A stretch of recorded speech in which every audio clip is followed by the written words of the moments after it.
या ऑनलाईन क्लासमध्ये सर्व बी-ए-टी-वायच्या विद्यार्थ्यांचं स्वागत करतो. विद्यार्थी मित्र आजच्या तासाला आपल्याला अ, अ, औद्योगिक अर्थशास्त्रातील तिसऱ्या चॅप्टरमधील शेवटचा टॉपिक आज या ठिकाणी पाहायचा आहे. या टॉपिक नंतर आपला औद्योगिक अर्थशास्त्राचा सिलेबस म्हणजे संपणार आहे. शेवटचा टॉपिक राहिला खाजगीकरण, प्रायव्हेटलायझेशन. ते कालच्या यापूर्वीच्या तासाला आपण उदारीकरण पाहिलेलं आहे. उदारीकरण कशाला म्हटलं आपण, की उदारीकरण म्हणजे अ, विदेशी व्यापारावरील जी बंधने होती, ती बंधने शिथिल करणं किंवा मुक्त करणं, विदेशी व्यापार मुक्त करणं किंवा भारतीय अर्थव्यवस्था ही अ, म्हणजे जी बंदिस्त होती ती ओपन अर्थव्यवस्था करणं, याला आपण उदारीकरण असं म्हटलेलं आहे. आणि उदारीकरणाचे मुख्य उद्देश आपण पाहिलेले, की विदेशी गुंतवणूक, विदेशी तंत्रज्ञान हे भारतामध्ये मोठ्या प्रमाणात येईल आणि त्या प्रमाणात त्यामुळे भारतीय अर्थव्यवस्थेतील औद्योगिकीकरण वाढेल किंवा लोकांना रोजगार मिळेल, आर्थिक विषमता कमी होईल, दारिद्र्य कमी होईल, बेकारी कमी होईल.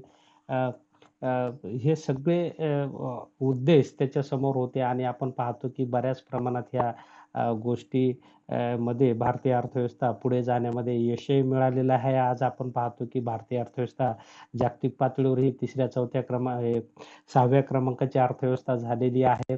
आणखी आपण पाहतो की पुढे आपण पाहतो की 5 ट्रिलियनची अर्थव्यवस्था करण्याचा गव्हर्नमेंटचा उद्देश आहे आणि त्यानुसार गव्हर्नमेंट आता कार्य करत आहे, नियोजन करत आहे आणि हे सगळे परिणाम, अनुकूल परिणाम आपण पाहतो की हे खाजगीकरण, उदारीकरण, जागतिकीकरणाचे असलेले आपल्याला दिसून येतात किंवा भारतीय अर्थव्यवस्था 1991 मध्ये जी मुक्त केली, त्याचे हे अनुकूल परिणाम असलेले आपल्याला दिसून येतात.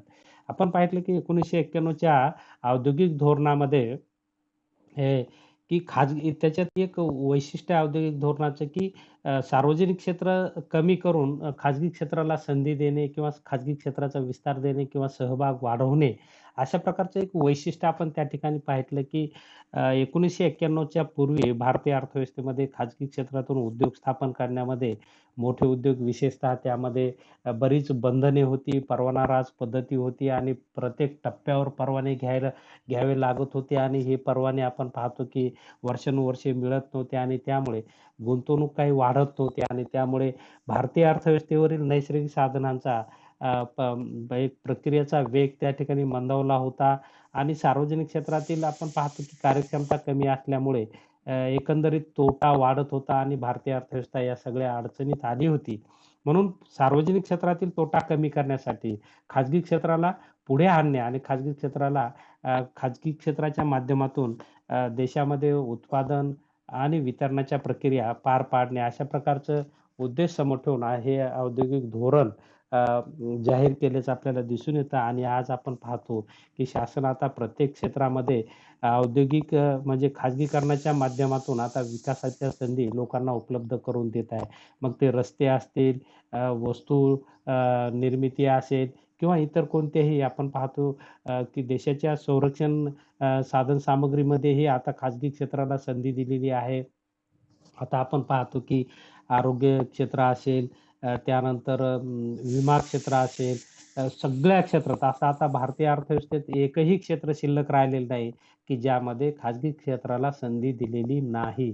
तर प्रत्येक क्षेत्रामध्ये गव्हर्नमेंटनं काही प्रमाणात या ठिकाणी खाजगी क्षेत्राकडे त्याची जबाबदारी दिलेली आहे.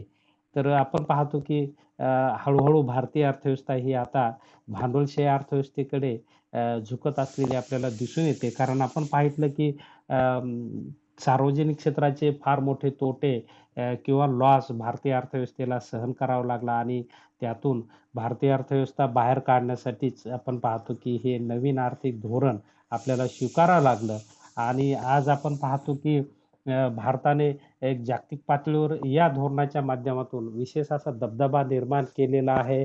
भारतीय अर्थव्यवस्था आज आपण पाहतो की जगामध्ये सर्वात वेगाने विकसित होणारी अर्थव्यवस्था असलेली आपल्याला दिसून येते, की आज आपण काही बाबतीत आपण बऱ्याच वस्तूंच्या निर्मितीमध्ये पहिल्या, दुसऱ्या क्रमांकावर आहोत.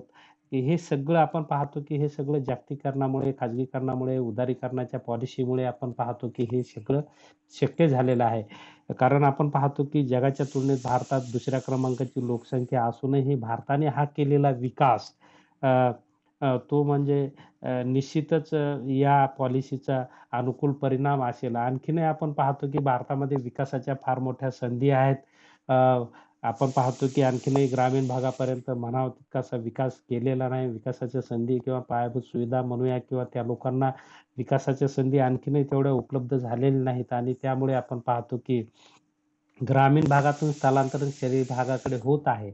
हे जर स्थलांतरण थांबवायचं असेल तर आपण पाहतो की आपल्याला असं म्हणता येईल की ग्रामीण भागातही उद्योग निर्माण झाले पाहिजे आणि शासनाचं तसं धोरण आहे की सूक्ष्म, लघु, मध्यम आणि मोठे उद्योगही ग्रामीण भागात केले पाहिजे. त्यासाठी शासन वेगवेगळ्या सवलती, अनुदान या ठिकाणी देत आहे आणि तशा प्रकारची खाजगी क्षेत्राला प्रोत्साहन देत आहे आणि बरेच आता आपण पाहतो की ग्रामीण भागातही छोटे-मोठे आता उद्योग उभे राहिलेले दिसत आहेत आणि वीज क्षेत्रात आपण पाहतो की 1991च्या पूर्वी 100% वीज निर्मिती आपण पाहतो शासन करत होतं. आता खाजगी क्षेत्राच्या माध्यमातून आता मोठ्या प्रमाणात विजेचे प्रकल्प प्रकल्पांना मान्यता दिलेली आहे. कारण आपण पाहितलं की मधामध्ये विजेचं शॉर्टेज खूप आलं होतं आणि अ, त्यामुळे देशाचं नुकसान, देशाच्या विकास दरावर त्याचा परिणाम झाला. आज आपण पाहतो की शासन याच्यातून बाहेर पडलेलं आहे आणि अ, मोठमोठ्या शहरामध्ये तर आता खाजगी कंपन्यांकडूनच वीज पुरवठा होत आहे. म्हणजे अशा प्रकारे प्रत्येक क्षेत्रामध्ये शासनानं खाजगीकरणाचं धोरण स्वीकारून एक भारतीय अर्थव्यवस्था विकसित करण्याचं कार्य आज गव्हर्नमेंट करत असलेलं आपल्याला दिसून येतं. तर खाजगीकरणाच्या काही व्याख्या या ठिकाणी दिलेल्या आहेत, की खाजगीकरण म्हणजे राष्ट्रीय आर्थिक व्यवहारातील सरकारचा सहभाग कमी करणे. म्हणजे उत्पादन आणि वितरणातील सरकारचा रोल जो महत्त्वाचा आहे, तो कमी करणे असं आपल्याला म्हणता येईल. त्यानंतर डेव्हिड हेरॉड यांची व्याख्या आहे, की साधनसामुग्रीच्या वाटपासाठी बाजाराधिष्ठित पद्धतीचा स्वीकार करण्याची प्रक्रिया म्हणजेच खाजगीकरण होय, असं त्यांनी म्हटलेलं आहे. त्यानंतर 1987च्या जागतिक विकास अहवालात खाजगीकरणाची व्याख्या दिलेली आहे. त्यांच्या मते खाजगीकरण म्हणजे उत्पादकमत्तेचे किंवा साधनसामग्रीचे सरकारी मालकीकडून खाजगी मालकीकडे हस्तांतरित करण्याची प्रक्रिया. थोडक्यात खाजगीकरण कशाला म्हटलं, की सरकारचा रोल कमी करून खाजगी मालकी प्रस्थापित त्या ठिकाणी म्हणजे खाजगी लोकांकडे तशा प्रकारच्या सेवा किंवा वस्तू व सेवा निर्मितीचा अधिकार देणे किंवा त्यांचा सहभाग वाढवणे, याला खाजगीकरण असं म्हटलेलं आहे. तर खाजगीकरण या बाबतीत अशा प्रकारचा अर्थ असलेला आपल्याला दिसून येतो, की सरकारची भूमिका कमी करून म्हणजे सरकारी उद्योगाची किंवा सरकारी क्षेत्राची भूमिका कमी करून खाजगी क्षेत्राची भूमिका वाढवणे किंवा खाजगी क्षेत्राला संधी देणे, याला आपण खाजगीकरण असं म्हणू शकतो. खाजगीकरणाच्या या व्याख्यांमध्ये काही गोष्टींचा समावेश असलेला आपल्याला दिसून येतो. सरकारी कार्यामध्ये खाजगी हस्तक्षेपाद्वारा सुधारणा करणे, उत्पादन व विक्रीची व्यवस्था खाजगी विक्रेत्यांच्या हाती सोपविणे, अर्थव्यवस्थेत खाजगी क्षेत्रातील कार्यक्षमता व उत्पादन पद्धती अंमलात आणणे, खाजगी क्षेत्राला सार्वजनिक क्षेत्राचे अधिकार सोपविणे, सार्वजनिक क्षेत्रातील उद्योगांचे किमान 50% भांडवल खाजगी क्षेत्राकडे हस्तांतरित करणे, अशा प्रकारचे व्याख्येतून ही काही तिची उद्दिष्टे आपल्याला लक्षात येतात.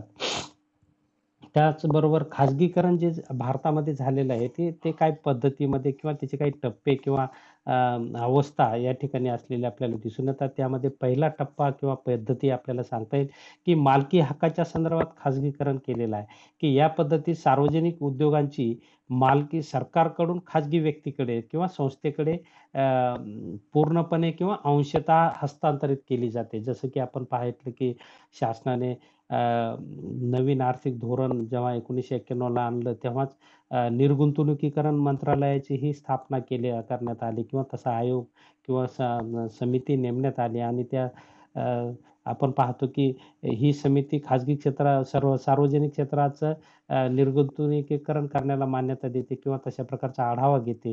कोणत्या उद्योगाचं निर्गुंतवणुकीकरण करावं किंवा कोणत्या उद्योगात खाजगी क्षेत्राचा वाटा वाढवायचा. तर तशा प्रकारचे अधिकार त्या याला दिलेले आहेत आणि त्यानुसार मालकी हक्काच्या संदर्भात या ठिकाणी हस्तांतरण करण्याची एक प्रक्रिया किंवा पद्धत या खाजगीकरणामध्ये असलेली आपल्याला दिसून येते. दुसरी पद्धत आहे संघटनात्मक उपाययोजनेद्वारे खाजगीकरण.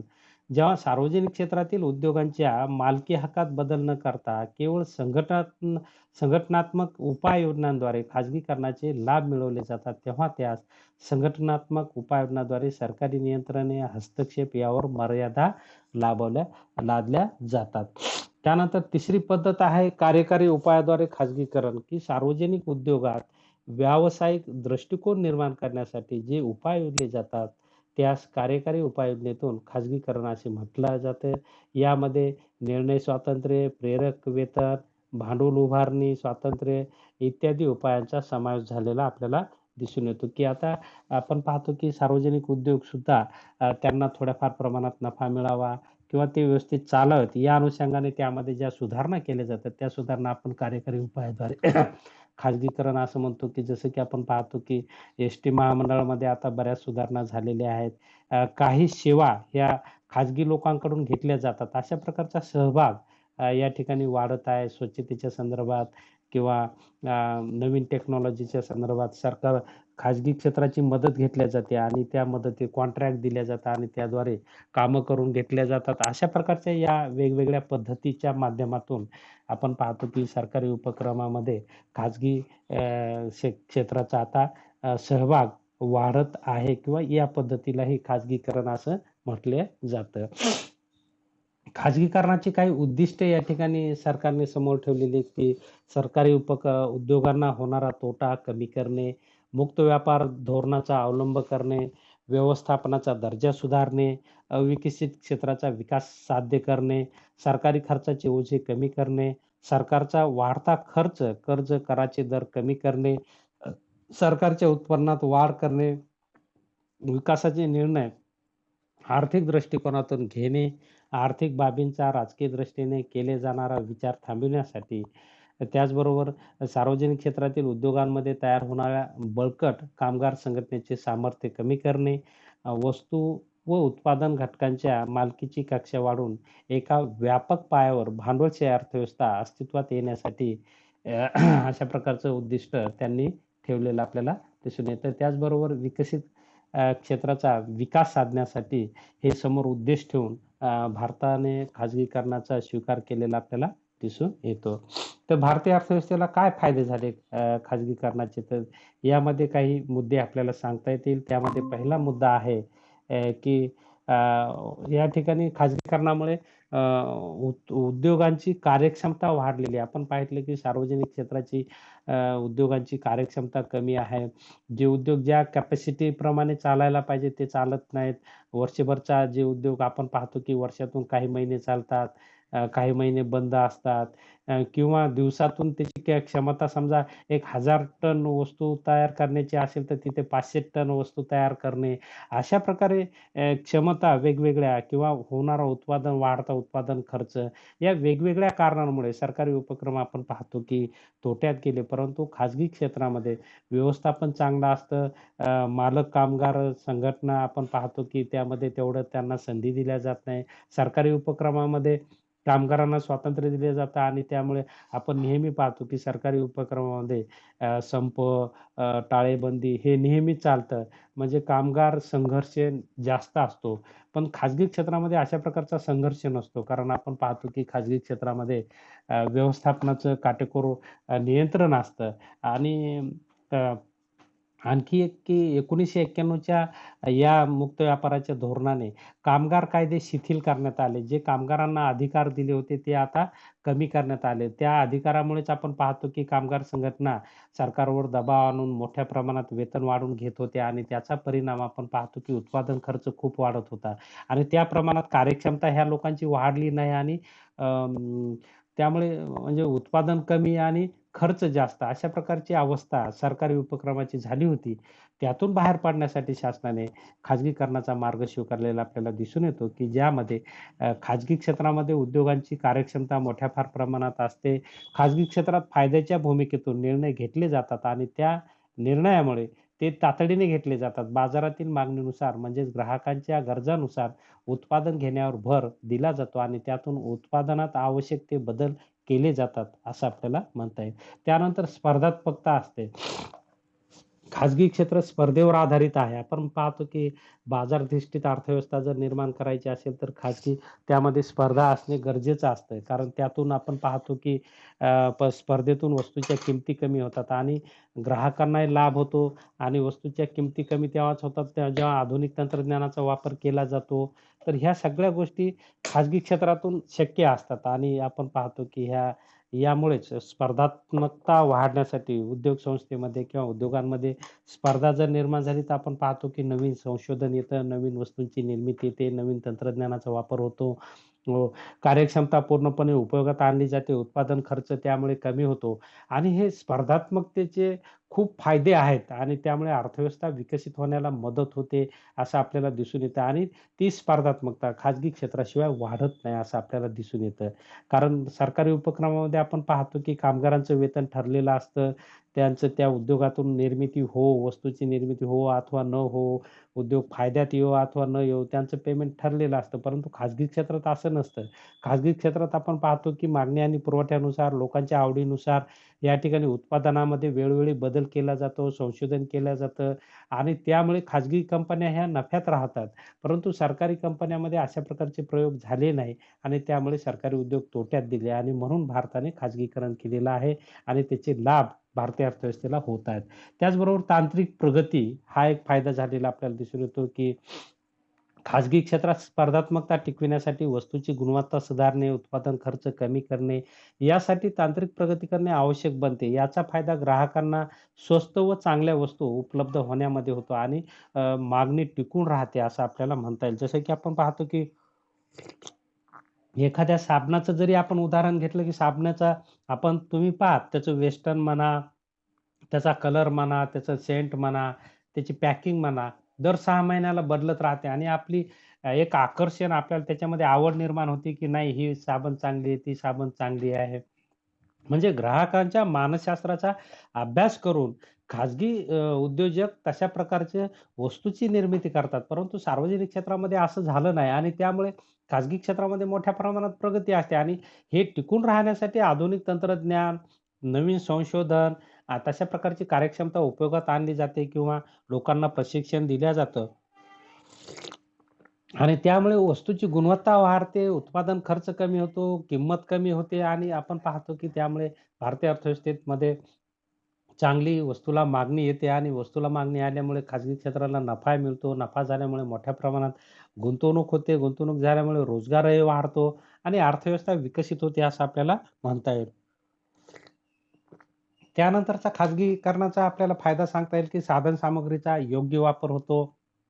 देशातील साधनसामग्रीचा कार्यक्षम वापर स्पर्धात्मक रचनेमुळेच होत असतो आणि ज्या प्रदेशात साधनसामुग्री विपुल असते, त्या ठिकाणी उद्योगधंदे आकर्षित होतात आणि त्या भागातून साधनसामग्रीचा पूर्ण वापर झालेला आपल्याला दिसून येतो. आपण पाहतो की सार्वजनिक क्षेत्रामध्ये असं झालेलं नाही. जसं की आपण पाहतो की अ, साखर कारखाने फक्त त्यांनी साखरच निर्माण केली. परंतु खाजगी कारखाने, साखर कारखाने तुम्ही पाहता तर तिथे विजेची निर्मिती होते, उपउत्पादन तयार होतं, मळीपासून अल्कोहोल तयार केलं जातं, खत तयार केला जातो, उसाच्या चिपाडापासून कागद तयार केला जातो, इतर वस्तू तयार केल्या जातात. आज बरेच कारखाने शासनाला वीज पुरवठा करत आहेत. हे फक्त खाजगी क्षेत्रात जास्त आहे. सहकारी किंवा सरकारी कारखान्यामध्ये हे शक्य झालं नाही. कारण आपण पाहतो की तशा प्रकारचं व्यवस्थापन नसतं. कामगार संघटना सहकार्य करत नाहीत आणि आपण पाहतो की त्यामुळे विकास झाला नाही भारताचा आणि खाजगी क्षेत्रात हे सगळं घडून येतं. की नैसर्गिक साधनसंपत्तीचा पर्याप्त वापर होतो. सार्वजनिक क्षेत्रामध्ये तर पर्याप्त वापर झाला नाही.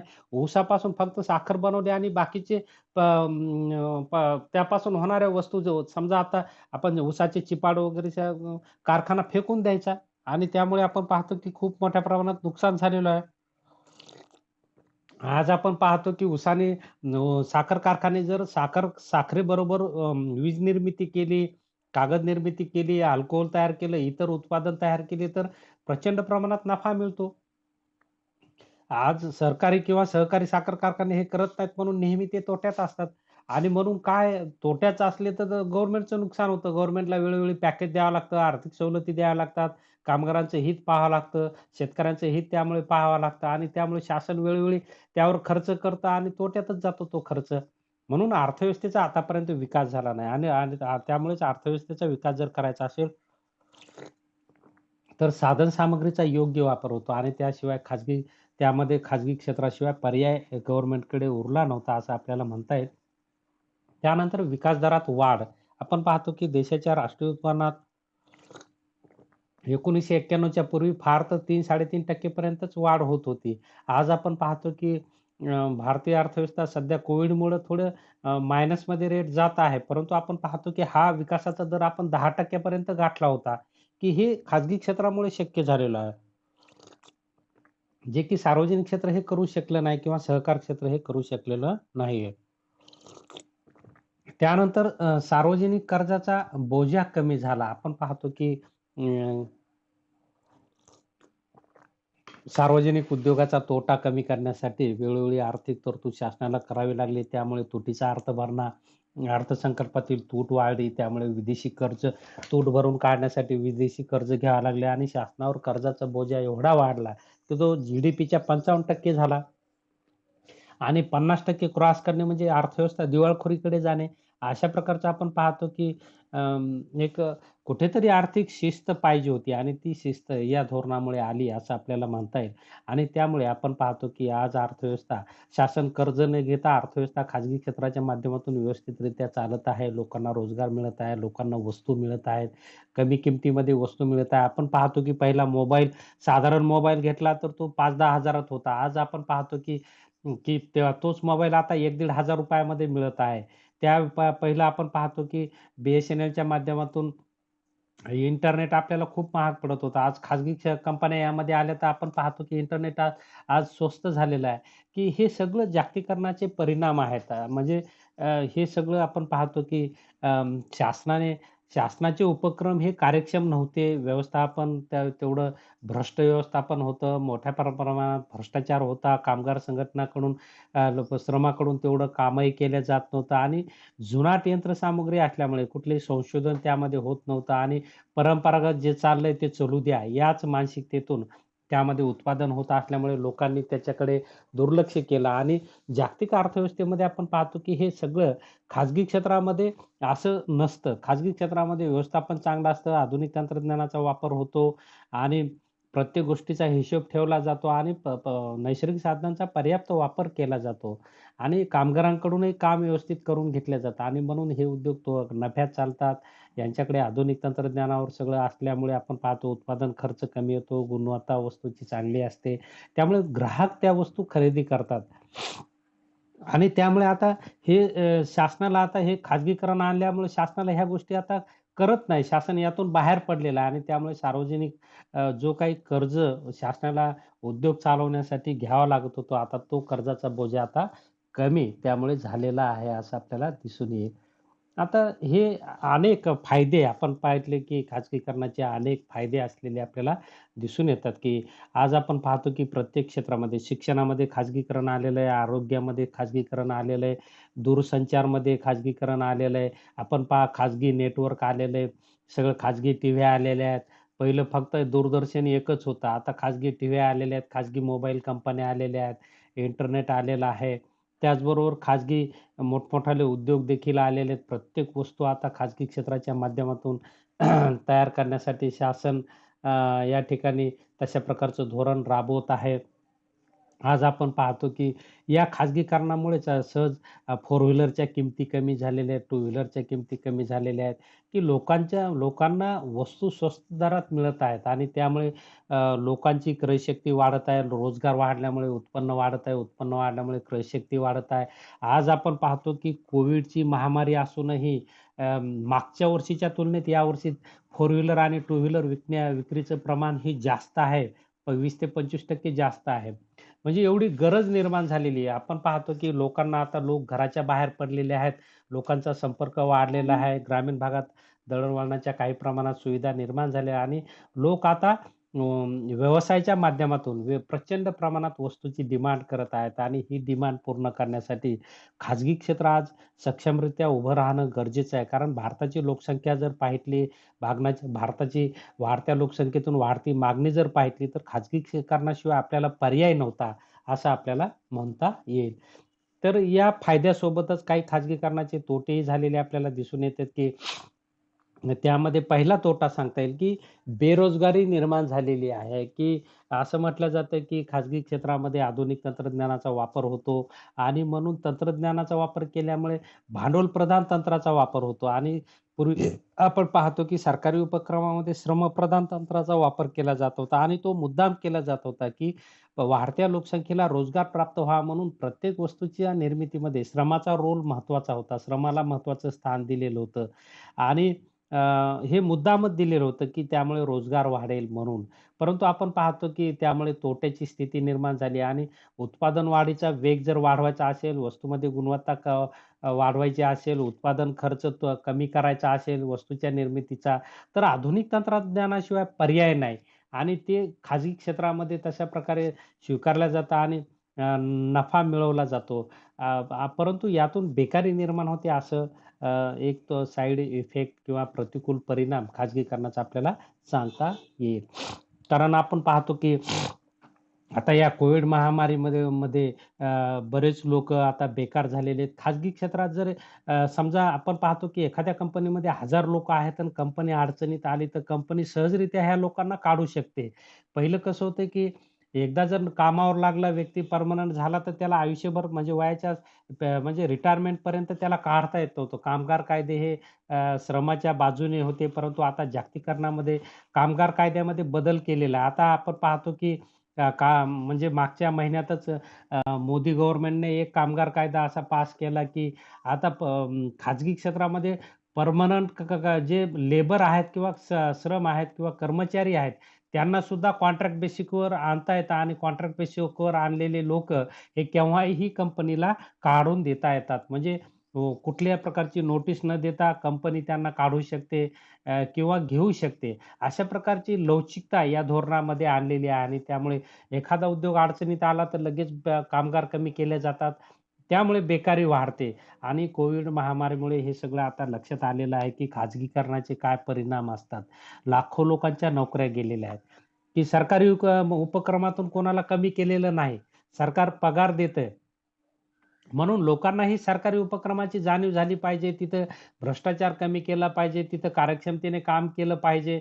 म्हणून आज आपण पाहतो, की ही लोकांमध्ये जागृती निर्माण झाली आणि आजही काही सरकारी उपक्रम हे नफ्यात चालतात.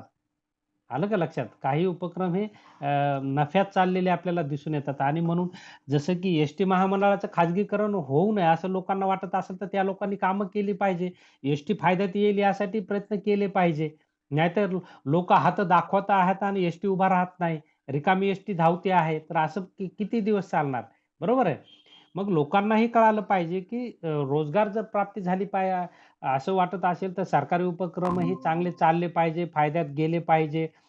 तर ते टिकतील आणि शासनही ते चालवेल आणि ते जर त्याच्यामध्ये भ्रष्टाचार झाला, व्यवस्थापनात दोष झाले आणि लोकांनी जर संप वगैरे केला आणि त्याचं जर नुकसान केलं, तर ते चुकीचं आहे. त्याच्यामध्ये शेवटी लोकांचंच नुकसान होतं आणि खाजगी क्षेत्राचे आता परिणाम आपण कोविड महामारीमुळे आपल्या लक्षात आले, की कुठल्याही प्रकारची नोटीस देताना कंपन्या 10,000 हजार लोकांना सहजरित्या वन टाईम कामावून कमी करू शकता. एक कागद तुम्हाला देऊ शकता. कुठेही त्याचा क्लेम होत नाही. ना कोर्टात ना काही.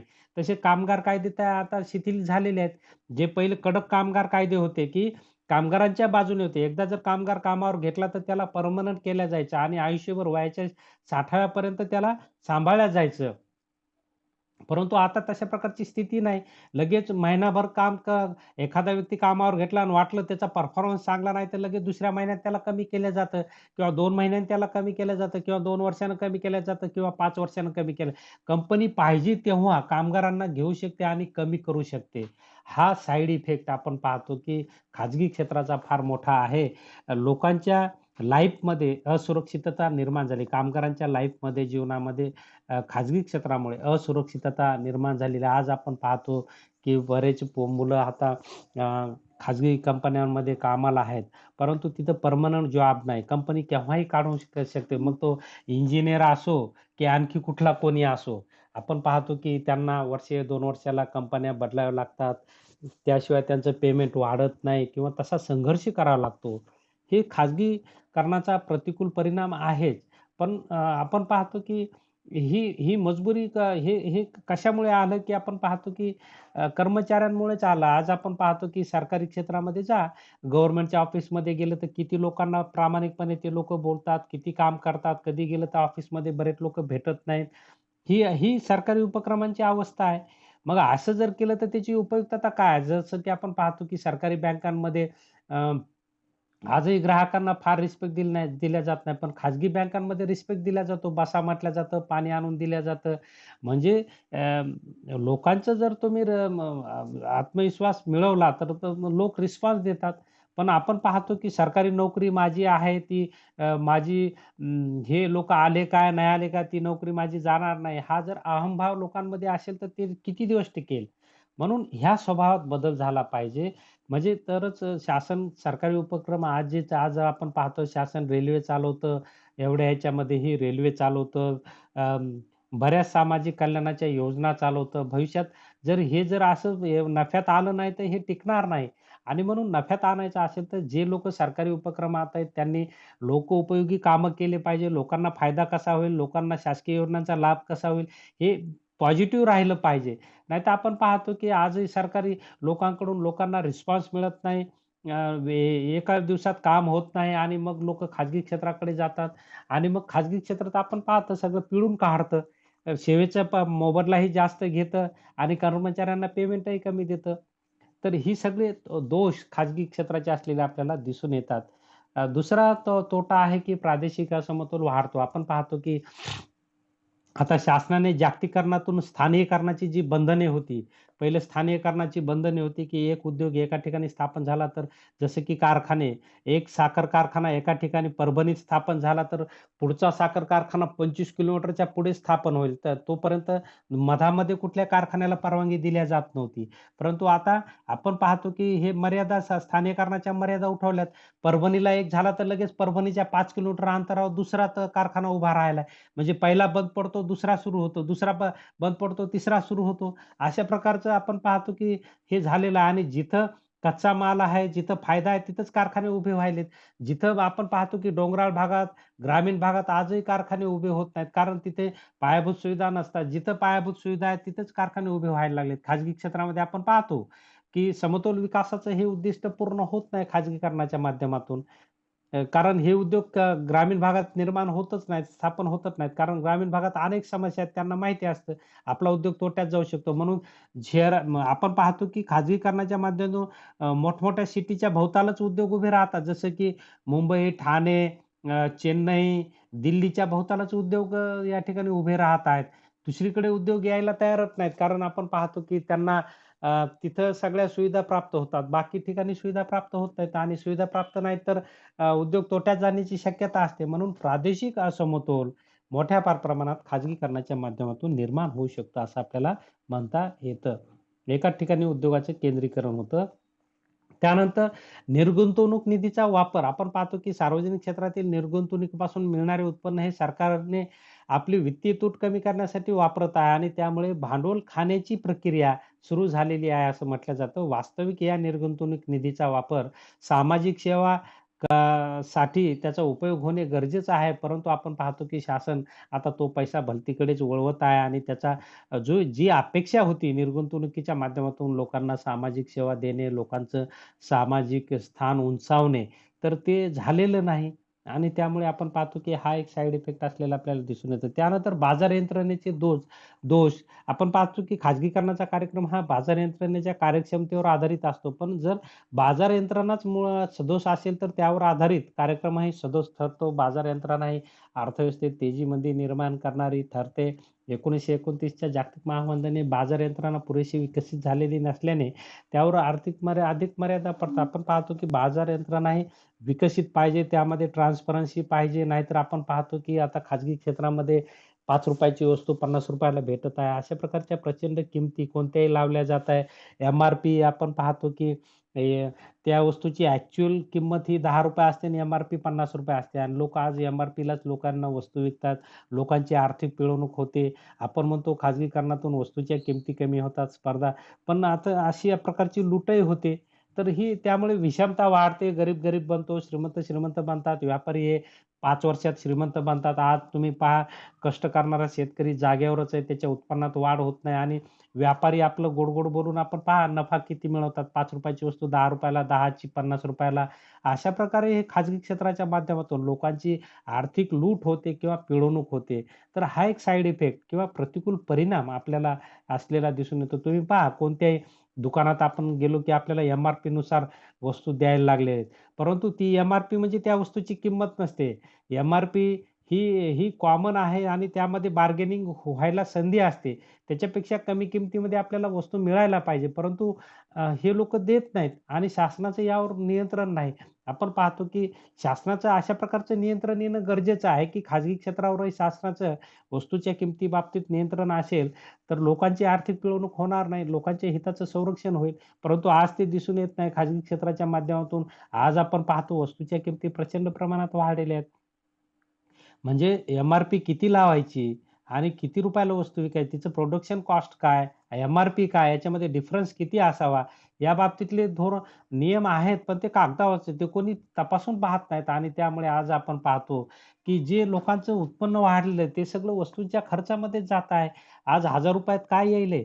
काहीच येईना. असे एवढ्या प्रचंड प्रमाणात किमती वाढलेल्या आहेत आणि हे सगळं ज्या खाजगीकरणाचे साइड इफेक्ट असलेले आपल्याला दिसून येते किंवा हा एक प्रतिकूल परिणाम आहे आणि त्यामुळे आर्थिक विषमतेत वाढ होते. गरीब लोकं आणखी गरीब होतात. या अशा याच्यामुळे आपण पहा, की साधारण वस्तू ही आज खूप महाग भेटत आणि तिची कुठलीही गॅरंटी नाही टिकण्याची. No guarantee. घरी आणली, खराब झाली, संपला विषय. अशा प्रकारे आपण पाहतो, की वस्तूच्या किमती खाजगीकरणाच्या माध्यमातून प्रचंड प्रमाणात वाढतात. व्यापारी लोकं, मध्यस्थ लोकं खूप फायदा घेतात आणि ग्राहकांना त्याचा फायदा झालेला नाही खाजगी क्षेत्राचा. जे की आपण उद्देश होता, की खाजगीकरण यासाठी करायचं, की उद्योजकांमध्ये स्पर्धा निर्माण होईल आणि वस्तूच्या किमती कमी होतील. परंतु किमती कमी झालेल्या नाहीत. वस्तूच्या किमती तर प्रचंड वाढलेल्या आहेत. त्यामुळे इकडे लोकांची त्या मानाने उत्पन्न वाढले. कामगारांचं पेमेंट कमी व्हायला लागले. वेतन कमी खाजगी क्षेत्रामध्ये कामगारांना वेतन कमी असतं आणि वेतन कमी म्हणून उत्पन्न कमी म्हणून आज आपण पाहतो वस्तूच्या किमती जास्त आहेत. मग खाजगी क्षेत्र कोणासाठी आहे? म्हणजे उद्योजकासाठी, व्यापाऱ्यांसाठी आहे की लोकांसाठी आहे? जनतेसाठी असायला पाहिजे. जनतेला अनुसरून निर्णय घ्यायला पाहिजे किंवा त्याचे लाभ लोकांना मिळायला पाहिजे. परंतु आज आपण पाहतो की प्रचंड प्रमाणात किमती वाढलेल्या आहेत. म्हणून लोकांचा उपभोग कमी झालेला आहे. आज आपण पाहतो की जे पेन्शनवाले लोकं आहेत त्यांचं जीवन जगणं कठीण झालेलं आहे. शेतकऱ्यांचं जीवन जगणं कठीण झालेलं आहे. गरीब लोकांचं दारिद्र्यरेषेखालील जे लोकांचं जीवन कठीण झालेलं आहे. कारण आपण पाहतो की साधारणपणे कोणत्याही वस्तूची किंमत प्रचंड प्रमाणात वाढवलेली आहे. साधारण तुम्ही एखादी मेडिसिन घ्यायला गेलात, जी मेडिसिन म्हणजे 10-20 पैशात तयार होते, तिला तुम्हाला ₹5 द्यावे लागलेत. म्हणजे ह्याच्यावर गव्हर्नमेंटचं काहीतरी कंट्रोल पाहिजे ना. म्हणजे खाजगी क्षेत्राच्या माध्यमातून उत्पादन व्हावं या बाबतीतलं हे नाही. परंतु त्या उत्पादनाची किंमत काय असावी हे शासनाने ठरवून द्यायला पाहिजे. अमेरिकेमध्ये, विकसित राष्ट्रांमध्ये असं ठरवलं जातं, की वस्तूच्या किमती काय असाव्यात. जसे की आता आपण पाहतो, की कोविड महामारी आली. मास्कच्या किमती आपण पाहतो, की ₹400-500 ला मास्क विकू लागला. सॅनिटायझर आपण पाहतो ₹10-20 सॅनिटायझर ₹200 ला विकू लागलं. हे खाजगीकरणाचे परिणाम आहेत. मग शासनाने याच्यात हस्तक्षेप केला पाहिजे, की सॅनिटायझरच्या किमती काय असाव्यात, मास्कच्या किमती काय, प्रत्येक वस्तूच्या किमती काय असाव्यात, कोणत्या सेवेच्या किमती काय असाव्यात, हे ठरवून द्यायला पाहिजे. नाहीतर मनमानी आहे. जिथं ₹10 ची किंमत व्हायला पाहिजे, तिथं ₹100 वसूल केल्या जातात. आजही तुम्ही पहा, की काय याला काही आहे का याची काही किंमत निश्चिती वगैरे आणि त्यामुळे गरीब लोकांकडे जे ₹2-4 शिल्लक राहतात, ते यातून बाहेर पडतात आणि गरीब हा गरीबच राहतो. त्यामुळे खाजगीकरणामध्ये अशा प्रकारची आर्थिक लूट होते असं आपल्याला म्हणता येईल, की लोकांमध्ये गरीब लोकं आणि त्यामुळे फार विकास झाला नाही. आजही ग्रामीण भागात जा गरीब लोकांचं पहा तीच अवस्था आहे. आज त्यांच्या मूलभूत समस्या सुटलेल्या नाहीत. त्यांना रोजगार मिळतोय, पण रोजगार सगळा वाढत्या किमतीमध्ये खर्च होत आहे. तर ही अवस्था आहे. गव्हर्नमेंटनं आता वस्तूच्या किमती ठरवून द्यायला पाहिजे, की खाजगी क्षेत्रावर या प्रकारचं मर्यादा आणल्या पाहिजे. की त्याचबरोबर कोणत्या वस्तू किती किमतीत खरेदी करायच्या, कोणत्या वस्तू किती किमतीत विक्री करायच्या याच्या अशा किमती ठरल्या पाहिजे. हे गरजेचं आहे. विकसित राष्ट्रांमध्ये हे सगळं होतं. परंतु आपल्याकडे हे होत नाही. झालं तरी कागदावर होतं आणि त्याची अंमलबजावणी होत नसल्यामुळे खाजगीकरणाचे लाभ सामान्य जनतेला मिळालेलेच नाहीत. आणि त्यामुळे प्रचंड प्रमाणात विषमता वाढलेली दिसून येते. आज आपण पाहतो, की काही लोकं खायला महाग आहेत आणि काही लोकांकडे प्रचंड पैसा घरात येऊन पडलेला आहे. तर ही विषमता खाजगी क्षेत्रामुळे निर्माण झालेली आपल्याला दिसून येते. त्यानंतरचा दोष आहे, की खाजगी क्षेत्रात नफ्याला अनुसरून उत्पादन केलं जातं आणि त्यामुळे ग्राहकांची लूट केल्या जाते. आपण पाहतो नफ्याशिवाय वस्तू विकल्याच जात नाही. मग ती ग्राहकांना मिळो अथवा न मिळो, ग्राहकांचा उपभोग घटो अथवा न घटो, हे सगळं आहे. जसं की आपण पाहतो डिश टीव्ह्या आल्या त्या सुरुवातीला मोफत दिल्या. आज आपण डिश टीव्हीचं पाहतो महिन्याला ₹500 रिचार्ज आहे. मोबाईलसुद्धा इंटरनेट सुरुवातीला आपल्याला मोफत दिलं. Jioनं. आता Jioचा प्लॅन घ्यायचा तर ₹600 आपल्याला खर्च करावे लागतात. हे असं खाजगी कंपन्या करतात. आपण पाहतो की एकदा सवय लागूस तर मोफत देतात आणि नंतर त्याच्या प्रचंड प्रमाणात किमती वाढवतात. आता कुठल्या गरिबांना हे परवडतं? टीव्ही सुरू करायला ₹500 पहिलं आपण पाहतो सरकारची टीव्ही फ्रीमध्ये होती. आता टीव्ही जरी पाहायचा तर ₹600 महिना, ₹1000 महिना तुम्हाला खर्च करावा लागतो. मोबाईल जरी घ्यायचा तर तुम्हाला ₹1000 रिचार्जमध्ये खर्च करावे लागतात. मग एवढी उत्पन्न आहे का लोकांचं? एकीकडे लोकांचं उत्पन्न नाही आणि एकीकडे ह्या गरजा अशा करून ठेवल्यात, की ज्या अत्यावश्यक करून ठेवलेल्या आहेत. आणि त्यामध्ये आता खाजगी क्षेत्राच्या माध्यमातून सामान्य जनतेची लूट होत आहे, असं आपल्याला दिसून येतं. कारण यामध्ये नफ्याला प्राधान्य देतात आणि यांची पॉलिसी नेहमी बदलते. वस्तूची खरेदी करताना लोकं म्हणतात, याची गॅरंटी वॉरंटी एवढी आणि खरेदी केल्याच्या नंतर कोणी बोलू देत नाही त्यांना. आपण पाहतो की किती लोकं ना खराब वस्तू मिळाल्याच्या नंतर दुरुस्ती करून भेटतात किंवा तशा प्रकारचं न्याय मिळतो, असं आपल्याला दिसून येईल की हे खाजगी क्षेत्राचाच परिणाम आहे. लोकांची फसवणूक केल्या जाते. म्हणजे सुरुवातीला फ्री द्यायच्या आणि पुन्हा किमती आवाकीसवा वाढवून ठेवायच्या आणि लोकांना सवय लागते. त्यामुळे लोकांना घ्यावंच लागतं. मग लोकं सातत्याने आपण पाहतो की कर्जबाजारी होतात किंवा त्यांच्या उत्पन्नात वाढही होऊन त्यांचं राहणीमान यामुळेच वाढत नाही. कारण त्यांचं वाढीव किमतीमुळे तेवढं उत्पन्न घटतंय. तर अशा प्रकारे साइड इफेक्ट खाजगीकरणाचे असलेले आपल्याला दिसून येतात. जसं की आपण पाहतो की एखाद्या दिवशी एस-टी महामंडळवाल्या लोकांचा संप असेल, तर खाजगी काळी पिवळीवाले जिथं ₹50 तिकीट घेत होते, तिथं ₹100 घेतात. म्हणजे ह्याच्यावर गव्हर्नमेंटचं कंट्रोल पाहिजे ना. 100 घेतात कसे? गव्हर्नमेंटने याच्यावर कंट्रोल आणलं पाहिजे, की सार्वजनिक व्यवस्था चालू असो नसो, तुमच्या किमती एवढ्याच राहतील. गव्हर्नमेंटने किमती ठरवून द्यायला पाहिजे. तर हे सगळं गरजेचं आहे. आपण पाहतो, की खाजगी क्षेत्र जर व्यवस्थित चालवायचं असेल, तर सरकारी क्षेत्र आवश्यक आहे. सरकारी क्षेत्र 100% बंद करणं चुकीचं आहे. कारण 100% बंद झालं तर गरीब लोकांना न्याय मिळणार नाही, सामाजिक कल्याण होणार नाही. सामाजिक कल्याण गरीब लोकांना न्याय द्यायचा असेल, त्यांच्या आर्थिक हिताची जपणूक करायची असेल, तर सरकारी क्षेत्र ही नफ्यात चालणं, ते चालू राहणं हे महत्त्वाचं आहे. कारण रेल्वे चालू राहिली तर ट्रॅव्हल्सवाले व्यवस्थित हे घेतील मग तिकीटं घेतील. नाहीतर आपण पाहतो, की दिपावळीच्या दरम्यान आले, की ट्रॅव्हल्सवाले दुप्पट-तिप्पट किमती वाढवतात तिकिटाच्या. हे हे असा धंदा आहे आपण पाहतो, की हे खाजगीकरण असं आहे. काय लोकांचं हित होतं याच्यातून होतच नाही आणि म्हणून शासनानं याकडे लक्ष दिलं पाहिजे. यामध्ये किती किमती आकाराव्यात याकडे लक्ष दिलं पाहिजे. लोकांच्या आर्थिक हिताची जपणूक केली तर खाजगी क्षेत्र हे अर्थव्यवस्थेला विकासाला पूरक ठरू शकतं. अन्यथा मारक ठरू शकतं, असं आपल्याला म्हणता येईल. तर या ठिकाणी आपण थांबूया. आपण या तासाला उपलब्ध झालात त्याबद्दल आपले आभार व्यक्त करतो आणि या ठिकाणी थांबतो. विद्यार्थी मित्रो, या ठिकाणी औद्योगिक अर्थशास्त्र पेपर 9वा याचा सिलेबस संपतो आणि उद्याच्या तासाला आपण भारतीय अर्थव्यवस्थेचा आपला राहिलेला तिसरा चॅप्टर आपण सुरू करणार आहोत. तो तुम्ही वाचून या. ठीक आहे. या ठिकाणी आपण थांबूया. या तासाला आपण उपलब्ध झालात त्याबद्दल आपले आभार व्यक्त करतो आणि थांबतो. धन्यवाद.